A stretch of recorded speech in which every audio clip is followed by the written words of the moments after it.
nombre del Padre, del Hijo y del Espíritu Santo. Amén. Amados hermanos, en nuestro Señor Jesucristo, nos encontramos en el segundo domingo después de la Epifanía, y en el Evangelio de hoy de San Juan vemos el relato de las famosas bodas de Caná y el milagro que nuestro Señor hace allí. Les podrá sorprender que esas bodas de Caná fueron las bodas de San Juan Evangelista. Y aunque los predicadores comúnmente desconocen esto, no obstante, Santo Tomás, comentando el prólogo a este evangelio que hiciera San Jerónimo, pues explica que esas bodas fueron el momento en el cual nuestro Señor hizo el primer llamamiento a Juan para que sea cercano como familiar. Y de ahí que San Jerónimo dice, lo pone como ejemplo, como este evangelista celebraba sus nupcias, y en ese momento las nupcias, las bodas, nuestro Señor lo llama para su compañía. Y San Tomás explica que hubo dos llamamientos. Uno primero a la familiaridad, a su cercanía, estuvieran a su alrededor, y el segundo llamamiento, que ya fue formal como discípulos, para el apostolado, propiamente dicho. Y entonces así explica cómo San Jerónimo habla de este primer llamamiento que nuestro Señor hizo a San Juan, y así, mientras él celebraba sus bodas, correspondió al llamamiento de nuestro Señor. Y queda claro que esto le valió a San Juan el ser el discípulo predilecto, el discípulo amado. Esa es la razón. Y que conservó la virginidad. Por eso fue el discípulo que tuvo el honor de cuidar de la Santísima Virgen María, cuando nuestro Señor, al pie de la cruz, le deja el legado de su madre en las manos de San Juan, para que así un apóstol, el único apóstol virgen, se ocupara de su madre, que era la Santísima Virgen María. Pues bien, como Nuestra Señora era conocida, familiar de los invitados, se preocupó como se preocupa cualquier allegado íntimo de donde hay una fiesta, un festejo o unas bodas, y se preocupó que faltase el vino. Y de allí entonces que ella le pide a nuestro Señor que proveyera, y nuestro Señor le da una respuesta que nos puede parecer seca, dura o insípida. ¿Qué nos va a ti y a mí, mujer? Claro, nuestro Señor, ante su misión, sabiendo bien que tenía que inmolarse en la cruz, ¿qué iba a pensar en el vino y en este milagro, por decirlo así, superfluo y de lujo. Y por eso la respuesta, si todavía no ha llegado mi hora, como queriendo decir, esto no tiene nada que ver con mi misión, con lo que yo voy a hacer. Y en ese sentido fue que le respondió así, como algo de poca importancia, sin ninguna injerencia, y sin embargo nuestro Señor hace un milagro a instancias de la Virgen María, que bien conocida se dirige a los sirvientes, porque si no fuera conocida, ¿qué caso le harían los sirvientes? Ninguno, lo cual prueba de que era conocida, llegada, familiar en esa boda, y les dice, hicieran lo que nuestro Señor Jesucristo les diga, con esa profunda convicción de que nuestro Señor, a pesar de esa respuesta tan áspera, aparentemente, iba por su intercesión a proveer el vino que faltaba. Y por eso Nuestra Señora, sin inmutarse, va, le dice a los sirvientes, bueno, lo que Él les diga, háganlo. Segura, con esa seguridad, que sabía que un hijo no le niega nada a una madre cuando ésta lo pide de todo corazón. Y este fue el caso en las bodas de Caná, y por eso nuestro Señor manda entonces a llenar los cántaros con agua y que se la lleven al maestresala, que la ve convertida en vino, y qué buen vino. Y por eso el reproche de decirle, bueno, pero ¿cómo dejas el mejor vino para ahora, cuando siempre se da el bueno al principio y después cuando ya están un poco ya más entonados, se pone el flojo, el más malo? Pues aquí fue al revés, pues evidentemente que nuestro Señor, si iba a convertir el vino, convirtió en el mejor vino, podríamos decir nosotros, del mundo. Y de aquí la sorpresa del archichiclino, que no sabía, del maestresala, que no sabía el origen de ese buen vino, mientras que los siervos sí lo sabían, porque habían llenado los cántaros con agua. Y este fue el primer milagro que hace nuestro Señor, milagro de lujo, a instancias de la intercesión de la Santísima Virgen María. De aquí lo importante de ver cómo entonces la intercesión de Nuestra Señora ante su Hijo es todopoderosa y es efectiva, prácticamente como si le hubiera impuesto, obligado a nuestro Señor a hacer un milagro que Él no quería hacer, ni tenía pensado de hacerlo. Eso no era para Él no estaba para eso.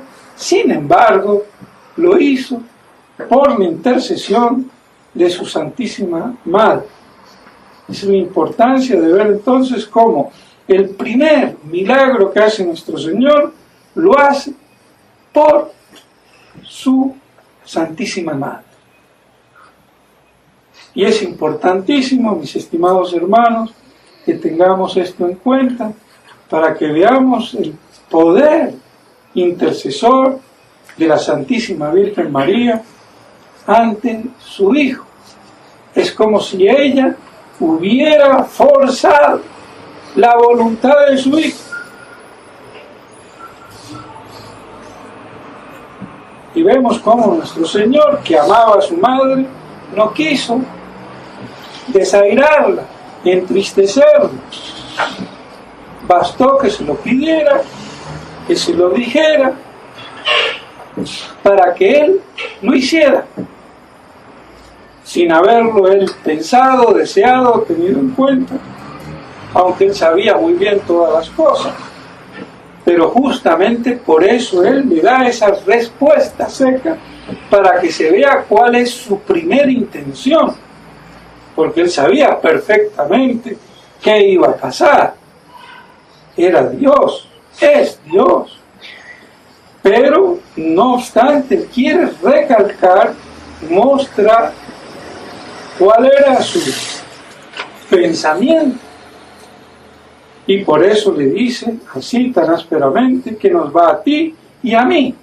Como quien dice, yo no estoy para esto, estas no son cosas que ni a ti ni a mí nos interesan. Y sin embargo, vemos cómo él entonces, sin ningún titubeo, hace la voluntad de la Santísima Virgen María y así saca del apuro a los amigos, a los familiares de esas bodas que tenían ya agotado el vino. Y pues bien, mis estimados hermanos, también vemos cómo con este hecho de las bodas de Caná queda santificado el matrimonio como célula de la sociedad, el matrimonio con todo el carácter religioso que la Iglesia le da como sacramento, un contrato natural elevado al orden sacramental, justamente para mostrar cómo el matrimonio santifica en la procreación, cumpliendo así la propagación del género humano, como es bueno y como es santo. Y no como algunos que pensaban, incluso herejes, que el matrimonio era algo pecaminoso. Lo que es pecaminoso es hacer mal uso del matrimonio. Y el padre Castellani dice que hay dos pecados graves que pueden cometer los esposos. Y él dice que son dos. Y viéndolo bien parece que tiene razón. ¿Y cuáles son estos dos pecados graves que pueden cometer los esposos? El adulterio y el evitar los hijos. Y si vemos bien, es así. Como pecados graves, esos son los dos pecados que pueden cometer los esposos. Y por eso entonces el padre Castellani lo afirma así.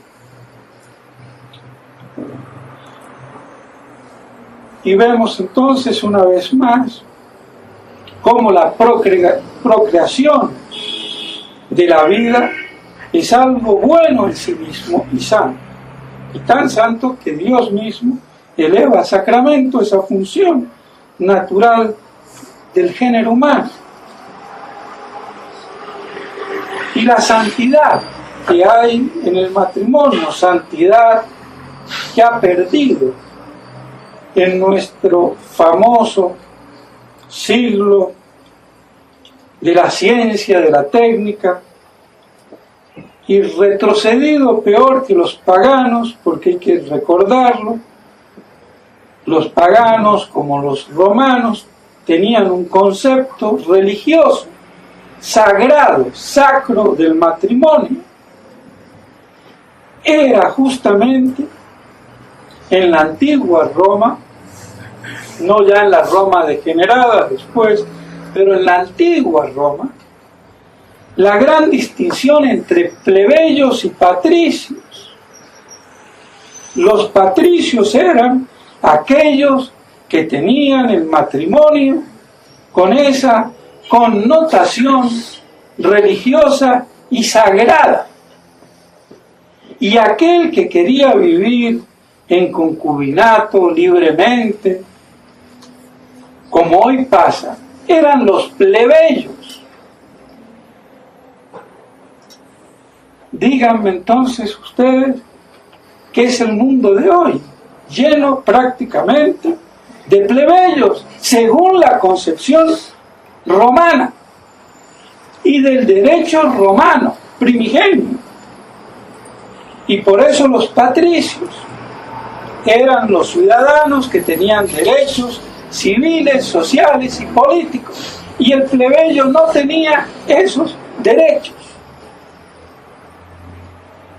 Y de aquí la lucha entonces después entre plebeyos y patricios, los plebeyos que querían gozar del mismo derecho o derechos que tenían los patricios, pero sin tener esa responsabilidad basada en la concepción sagrada del matrimonio. Y era lo que hacía patricios nobles a los romanos, mientras los otros no. Y era claro y lógico que así fuera. Pero después, cuando se afloja, se relaja Roma, se le comienza a dar los derechos a la plebe sin que admita el matrimonio sagrado, religioso. ¿Qué pasó? Roma se vino abajo. Los patricios dejaron de ser patricios. Comenzaron a tener el divorcio. No existía el divorcio. Un patricio no se iba a divorciar. No podía divorciarse. O sea que nosotros actualmente estamos peor que los paganos romanos. Muchísimo peor. Y eso es lo que hoy se predica por doquier. Libertad. Una falsa libertad que corrompe. Y así fue como Roma se corrompió. Perdió todo el honor que tenía los patricios y se aplebellaron, se volvieron igual que los demás. Claro que esto tuvo un proceso, pero en eso fue a parar. Se acabó el concepto primigenio del matrimonio sagrado, religioso, entre los patricios, y terminaron igual que los plebeyos, con divorcios, con poligamia sucesiva o al mismo tiempo, y así acabó entonces degenerado el pueblo romano por no conservar eso que le dio su estructura social, política y de derecho. Porque los que eran ciudadanos romanos eran los patricios, no los plebeyos. Los plebeyos eran agregados y estaban al servicio de los patricios.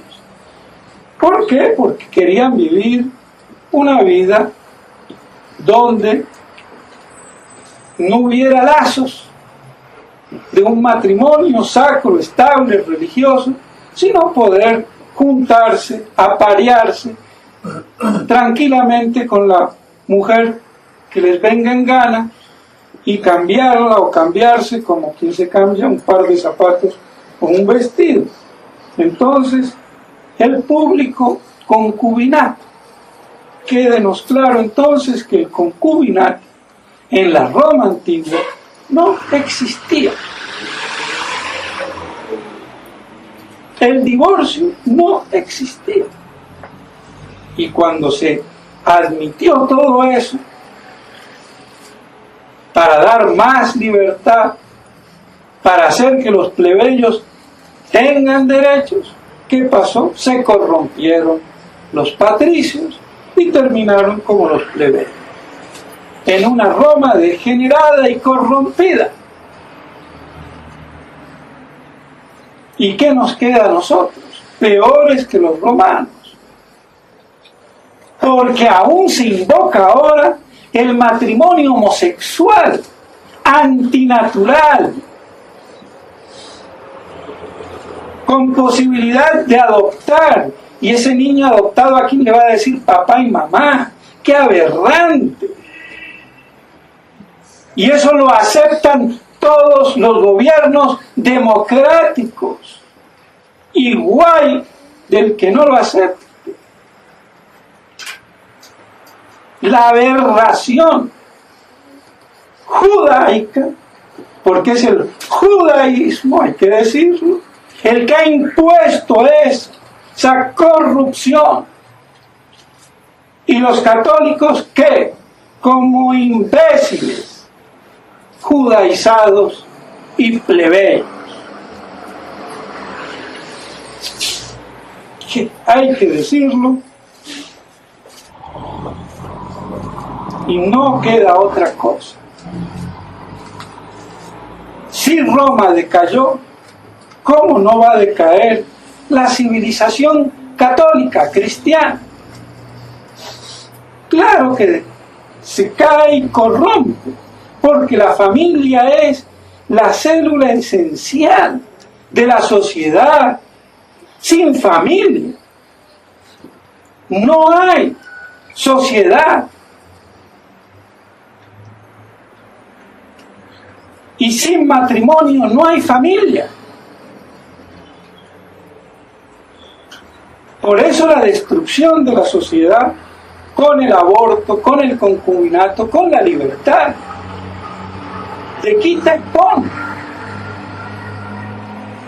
Peor que los romanos.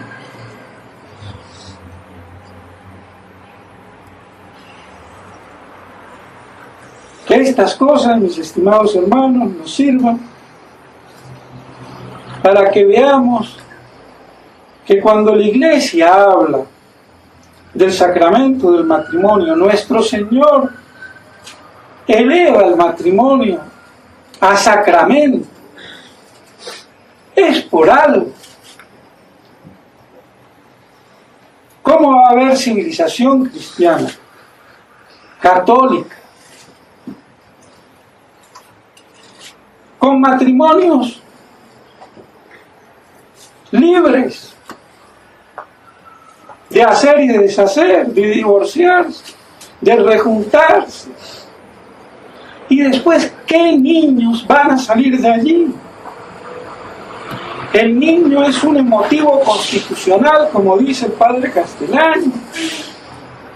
Y esa emotividad constitucional se ve alterada por la ruptura de los padres. O peor aún, cuando la mamá le pone otro papá y otro papá, o el papá otra mamá y otra mamá. ¿Qué pasa con esas criaturas? Lo que vemos hoy son unos zombies a los 15, 20 años. Zombies.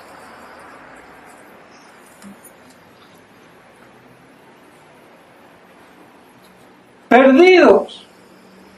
Pero la culpa ¿de dónde? Justamente de hogares mal constituidos. ¿Por qué? Porque no han respetado el carácter sagrado del matrimonio. Y ya no el carácter sagrado como los romanos, sino el carácter sagrado sacramental.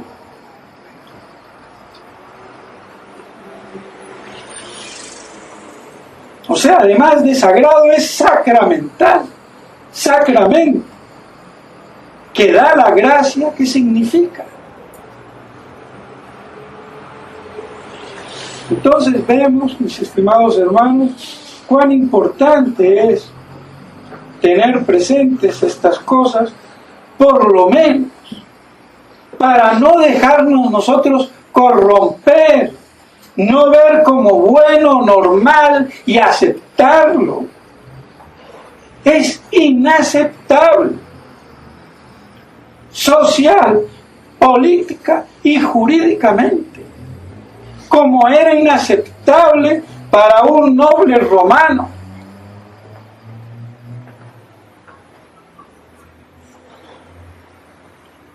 Antes de que degeneraran y cayeran y sucumbieran.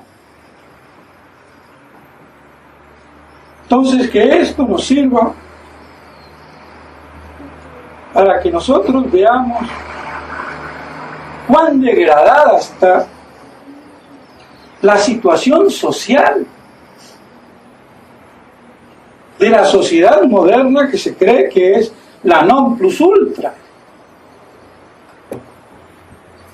Degenerado completamente. Igual el que lo diga. Y socialmente hay que aceptarlo. Errores tras errores. Entonces, ¿cómo todo eso no va a corromper el mundo en que vivimos? Si se corrompe la sociedad, porque se corrompe la familia, porque se corrompe la sagrada maternidad sacramental.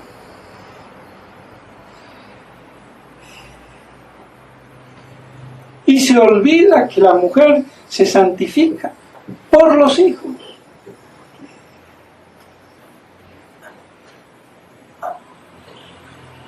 Ese concepto hoy no existe. Entonces nosotros tenemos que recordar la importancia del matrimonio, del sacramento, y verlo con los ojos de la realidad, como aún en medio de los paganos hizo que Roma fuera el imperio más grande del mundo, basado en el concepto romano del matrimonio sacro, indisoluble, exclusivo, porque esas son connotaciones esenciales o características esenciales, ¿quiere?, del matrimonio, aún natural, naturalmente concebido, y mucho más si se lo eleva a sacramento. Pidámosle a la Santísima Virgen María que nos ayude a comprender estas cosas, y que ella, que si bien se preocupó en las bodas de Caná porque no tenían vino, cuanto más no se preocupará de nuestras necesidades espirituales, para que recurramos a ella como intercesora ante su divino Hijo. Que nos quede entonces ese recurso siempre a ella como abogada nuestra, y que podamos siempre así tener ante su Hijo la intercesión de ella, para que logremos tener todas aquellas gracias que necesitamos para salvarnos y para mantenernos hasta el último suspiro de nuestra vida en esta tierra, queriendo servir y amar a Dios sobre todas las cosas. En nombre del Padre, del Hijo y del Espíritu Santo. Amén.